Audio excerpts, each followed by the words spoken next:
नमस्कार दोस्तों। आज हम लोग बात करेंगे थ्योरीज ऑफ लर्निंग के बारे में। और ये भी हमारे बीएड का जो फर्स्ट ईयर का कोर्स है उसी के अंदर है। यहाँ पे हमें 4 थ्योरीज को देखने हैं। जो हमारा फर्स्ट थ्योरी है वो है थॉर्नडाइक के द्वारा दिया गया स्टिमुलस रिस्पॉन्स थ्योरी, और इसी थ्योरी का एक दूसरा नाम है ट्रायल एंड एरर थ्योरी। जो हमारा सेकेंड थ्योरी है उसका नाम है क्लासिकल कंडीशनिंग थ्योरी, जिसे पावलोव ने दिया था। थर्ड थ्योरी स्किनर के द्वारा दिया गया था, जिसका नाम है ऑपरेंट कंडीशनिंग थ्योरी। और जो लास्ट है हमारा फोर्थ, वो है इनसाइट थ्योरी, जिसे गैस्टल के द्वारा दी। तो ये चारों के चारों जो थ्योरीज ऑफ लर्निंग है वो हमारे सिलेबस में हैं, और एक एक करके हम इन चारों थ्योरीज के बारे में पढ़ेंगे। और यहाँ पे एक मज़ेदार बात यह है कि जो चारों थ्योरीज हैं इन्हें अलग अलग जानवर के ऊपर एक्सपेरिमेंट करके लाया गया था। जो फर्स्ट थ्योरी है उसमें एक बिल्ली का यूज़ किया गया था, यानी एक कैट का। जो सेकेंड थ्योरी है इसमें एक डॉग का इस्तेमाल किया गया था। जो हमारा थर्ड थ्योरी है उसमें एक रैट का यानी चूहे का इस्तेमाल किया गया था। और जो हमारा लास्ट है गैस्टल के द्वारा दिया गया इनसाइट थ्योरी, इसमें एक चिंपैंजी का प्रयोग किया गया था। तो इन चारों जानवरों का प्रयोग करके इन अलग अलग थ्योरीज को अलग अलग लोगों के द्वारा दिया गया था। तो सबसे पहले हम जो हमारा फर्स्ट थ्योरी है थॉर्नडाइक का स्टिमुलस रिस्पॉन्स थ्योरी, इसके बारे में देख लेते हैं। सबसे पहले एक ओवरव्यू देख लेते हैं कि हमें आज के लेक्चर में क्या क्या पढ़ने हैं। सबसे पहले हम एक्सपेरिमेंट ऑफ थॉर्नडाइक देखेंगे कि उन्होंने कौन सा एक्सपेरिमेंट किया था। उसके बाद हम उसके एप्लीकेशन को देखेंगे कि इस थ्योरी का एजुकेशन में क्या एप्लीकेशन हो सकता है। उसके बाद एडवांटेज और फिर डिसएडवांटेज ऑफ दिस थ्योरी। तो चलो सबसे पहले देखते हैं कि जो एक्सपेरिमेंट था उसे कैसे परफॉर्म किया गया था। तो चलो यहाँ से हम अपने मेन टॉपिक पे आ जाते हैं। हमारा जो मेन टॉपिक है वो है थॉर्नडाइक का stimulus response theory of learning. तो 1913 में थॉर्नडाइक के द्वारा एक इम्पॉर्टेंट लॉ ऑफ लर्निंग दिया गया, जिसको अलग अलग नामों से जाना जाता है। कभी इसे ट्रायल एंड एरर थ्योरी कहा जाता है, तो इसी का एक दूसरा नाम स्टिमुलस रिस्पॉन्स थ्योरी भी है, और इसी को हम थॉर्नडाइक का बॉन्ड थ्योरी भी कहते हैं। तो अगर इन तीनों नामों में से कोई भी एक नाम आपके एग्ज़ाम में आता है कि इस थ्योरी को एक्सप्लेन कीजिए, तो तीनों का तीनों एक ही थ्योरी है, ये बात आपको याद रखनी है। और देखते हैं कि इस एक्सपेरिमेंट में क्या किया गया था। तो देखो यहाँ पे सबसे पहले एक भूखी बिल्ली को लिया गया था और उसे एक केज में यानी एक पिंजरे में ऐसे बंद कर दिया गया। यहाँ पे सामने में एक ऐसे गेट लगा हुआ था और उसके दोनों ओर 2 लीवर्स लगे हुए थे, जिसको प्रेस करके इसे खोला जा सकता था। और यहाँ पे हमारे पास एक क्या थी, एक भूखी बिल्ली, यहाँ पे देखो लिखा भी हुआ है, एक हंग्री कैट हमारे पास थी। और उसके सामने एक फिश यानी एक मछली का टुकड़ा रख दिया गया या एक मछली रख दिया गया। तो हमारी बिल्ली भूखी है और यहाँ पे जो मछली है यानी इसका जो भोजन है वो एक तरीके से स्टिमुलस का कार्य कर रहा था। और इस स्टिमुलस के चलते यहाँ पे कुछ ना कुछ रिस्पॉन्स हमारी बिल्ली करेगी। तो सबसे पहले तो इन 2 टर्म्स को आप सिंपली समझ लो कि स्टिमुलस क्या होता है और रिस्पॉन्स क्या होता है। तो एक सिंपल सा एग्जांपल ले लेते हैं। जैसे मान लो कोई 2 बच्चे हमारे पास हैं, और जो पहला बच्चा है वो एक जोक सुनाता है और उसे सुन करके जो दूसरा बच्चा है वो हंसने लगता है। तो पहले बच्चे के द्वारा जो जोक सुनाया गया है इसे हम कहेंगे कि स्टिमुलस है। ये एक प्रकार का उद्दीपन का कार्य यहाँ पे किया जा रहा है, यानी स्टिमुलेट करने का कार्य किया जा रहा है। और इसके रिस्पॉन्स में जो दूसरा बच्चा है वो हंस रहा है। तो दोनों के बीच एक लिंक होता है। जैसे मान लो हम जोक सुनाएंगे तो सामने वाला हंस रहा है, उसी तरीके से मान लो अगर ये एक पंच इसे मार देता है, एक मुक्का काफ़ी जोरदारी से मार देता है दूसरे बच्चे को, तो वो रोने लगता है। तो यहाँ पे स्टिमुलस क्या हुआ, उसका जो मुक्का मारना है वो स्टिमुलस हो गया, और जो रिस्पॉन्स हो गया बच्चे का, दूसरे बच्चे का, वो जो रो रहा है वो उसका रिस्पॉन्स हो गया। तो इस तरीके से दोनों के बीच में एक लिंक होता है। ऐसा नहीं कि बिना स्टिमुलस के ही आप कुछ रिस्पॉन्स कर रहे हो। तो यहाँ पे हमारा जो स्टिमुलस है और रिस्पॉन्स है इसके बीच में एक प्रॉपर सा लिंकेज होता है। तो इन 2 टर्म्स को आप समझ गए होंगे कि जो हमारा बिल्ली है इसने रिस्पॉन्स करना स्टार्ट किया, तो रिस्पॉन्स के रूप में बिल्ली ने क्या किया कि अपने हाथ पाँव को इधर उधर वो मारने लगी। और इसी बीच क्या होता है कि बाई चांस उसका जो पंजा है वो लीवर के ऊपर टकराता है और जो दरवाज़ा है हमारा वो ओपन हो जाता है। जब इसी एक्सपेरिमेंट को बार बार किया गया तो शुरुआत में देखा गया कि जैसे मान लो 5-10 अटेम्प्ट करने के बाद वो दरवाजे को खोलती है, जब इसी एक्सपेरिमेंट को और कई बार किया गया तो देखा गया कि अब वो बिल्ली बिना किसी ईरर के सीधे एक ही बार में, जब उसको भूख लगी हो और उसके सामने खाना रखा हो, तो वो बस फटाक से हाथ मारती है, दरवाज़ा खुलता है और जा कर के वो भोजन कर लेती है। तो यहाँ पे नीचे यही सारी बातें लिखी गई है कि कुछ समय के बाद बिना किसी ईरर के वो इस रिस्पॉन्स को काफ़ी अच्छे से कर लेती है।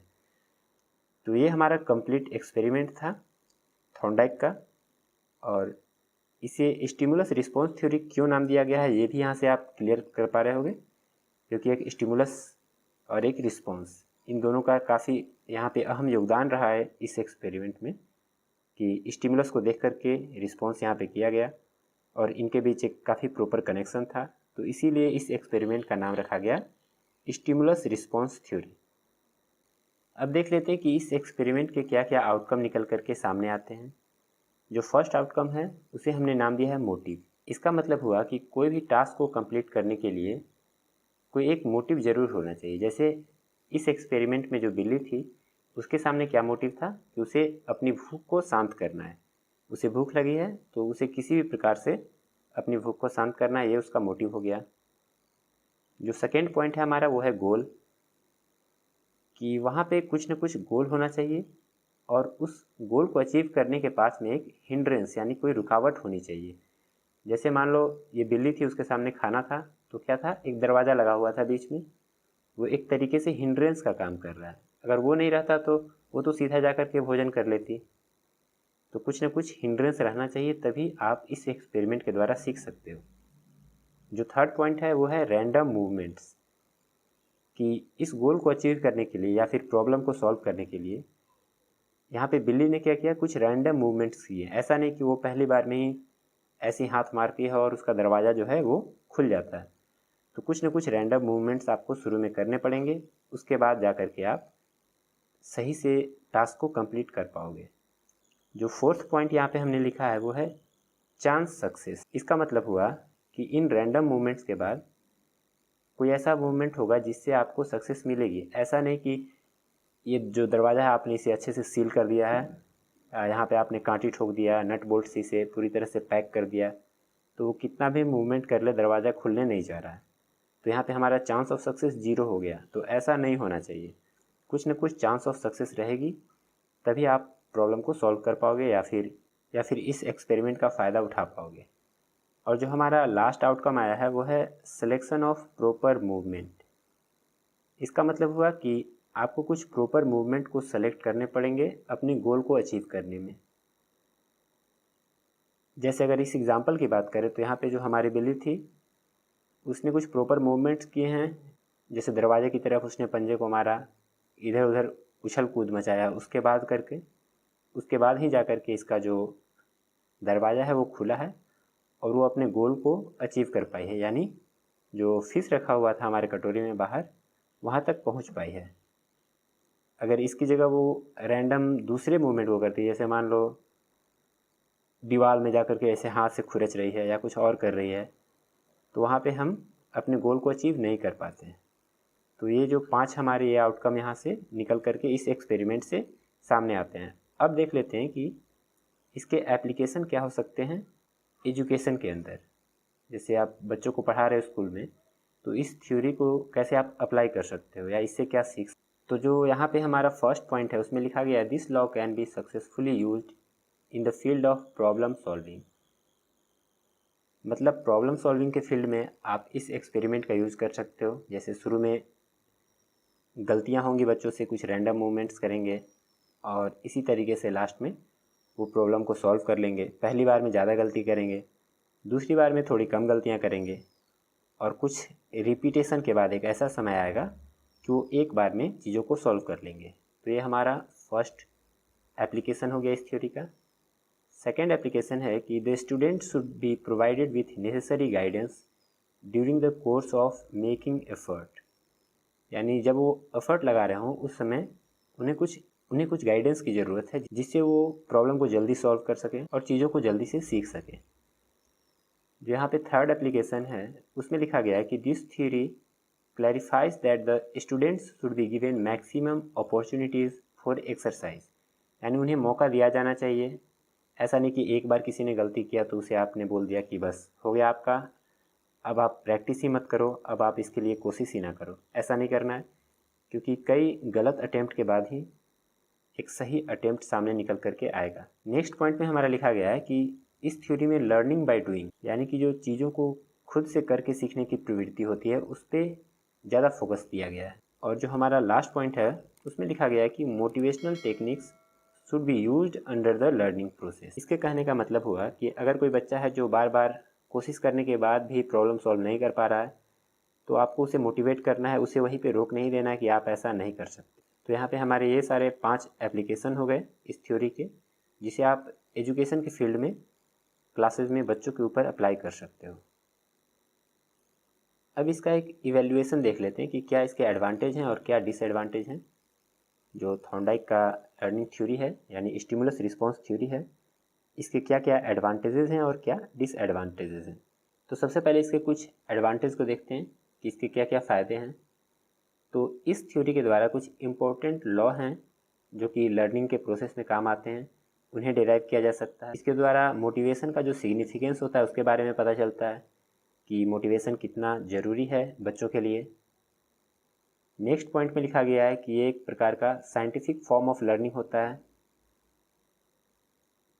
क्योंकि यहाँ पे आप खुद से कर रहे हो, चीज़ों को खुद से सीख रहे हो, गलतियाँ कर रहे हो, तो इसे एक साइंटिफिक फॉर्म माना गया है लर्निंग का। अगले पॉइंट में लिखा गया है कि लर्निंग का प्रोसेस को काफ़ी इजी बनाया जा सकता है, जो इस थ्योरी में आउटकम आए हैं इनके द्वारा।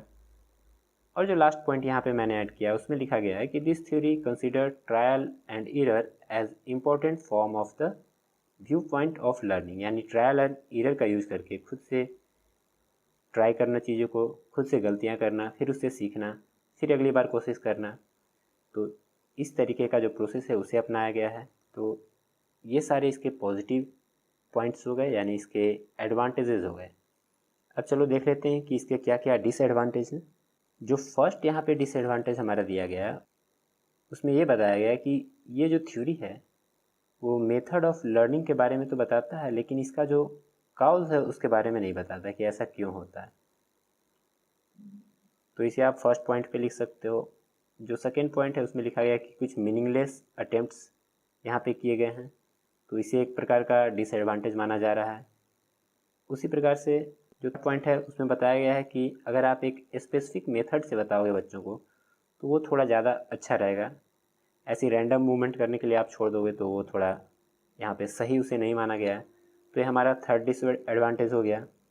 और यहाँ पे जो लास्ट पॉइंट है उसमें ये लिखा गया है कि जो लॉ ऑफ एक्सरसाइज इस थ्योरी के अंदर इंक्लूड किया गया है, यानी बार बार चीज़ों को एक्सपेरिमेंट करना, उसका काफ़ी मिसयूज किया जा सकता है, ऐसा यहाँ पे फोर्थ पॉइंट में लिखा गया है। तो इन 4 पॉइंट्स को आप इसी तरीके से घुमा फिरा करके कोई भी 2-3 पॉइंट एग्ज़ाम में आप निगेटिव पॉइंट में लिख सकते हो, और अधिक मात्रा में आपको यहाँ पॉजिटिव पॉइंट्स देखने को मिलेंगे। तो पॉजिटिव पॉइंट को, यानी जो इसके एडवांटेज हैं उस पर हमें ज़्यादा जोर देना है। 4-5 पॉइंट में आपको एडवांटेज लिखने हैं, 1-2 पॉइंट में डिसएडवांटेज लिखने हैं। तो इस तरीके से एक आपका लॉन्ग क्वेश्चन यहाँ पे कंप्लीट हो रहा है। और बाकी के जो 2 टॉपिक्स हैं हमारे, यानी पाव्लो का क्लासिकल कंडीशनिंग थ्योरी, इसे हम अगले वीडियो में देखेंगे, और उसके बाद फिर हम स्किनर के ऑपरेंट कंडीशनिंग थ्योरी को देखेंगे, और फिर जो लास्ट वीडियो आएगा उसमें गेस्टल के द्वारा जो इनसाइट थ्योरी दिया गया है उसे देख लेंगे। आगे के जो ये लास्ट वाले 2 थ्योरीज़ हैं वो इतने इम्पोर्टेंट नहीं हैं, शुरू वाले जो 2 हैं, यानी जो पाव्लो का क्लासिकल कंडीशनिंग है वो इम्पोर्टेंट है, और ये जो थॉर्नडाइक का थ्योरी था ये ज़्यादा इम्पोर्टेंट है। तो इन दोनों को आपको अच्छे से पढ़ना है, बाकी दोनों के बारे में बस जानकारी रखनी है कि हाँ ये 2 और थ्योरीज़ भी हैं, और इनमें से कोई ना कोई एक क्वेश्चन तो पक्का है कि लॉन्ग क्वेश्चन में आना ही है, या फिर कोई 2 क्वेश्चंस भी आ सकते हैं। तो चलो मिलते हैं आप लोगों से नेक्स्ट वीडियो में।